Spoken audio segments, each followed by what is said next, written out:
Good afternoon, everyone. I am Marjorie Mateo and I am tasked to present the problem number 5. First, we read the situation. A senior high student offers printing services. She charges a base cost of 5 pesos per page. She adds a 60% markup for her service. To encourage more orders, she offers a 20% discount to bulk orders, at least 50 pages. The price is VAT exclusive and 12% VAT is added after the discount. Now we will proceed to answer the questions. What is the price per page after the markup? First we get the givens, 60% markup rate, and the base price is 5%, 5 pesos per page.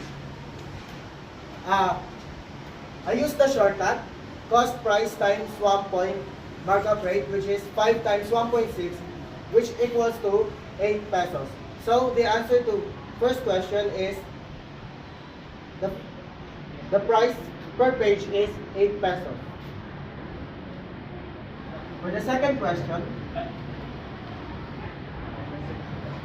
the givens are 20% discount rate and the price after markup is 8 pesos. So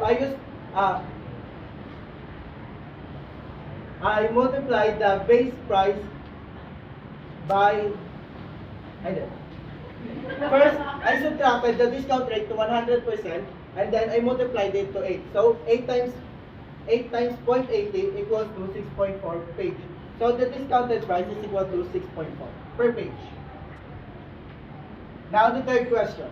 What is the final cost per page after adding 12% VAT? The givens are 12% VAT and the discounted price, which is 6.4 pesos per page. I multiplied 6.4 to 1.12, which equals to 7.17. So now, the final cost after adding 12% VAT is 7.17 per page. That's all. Thank you.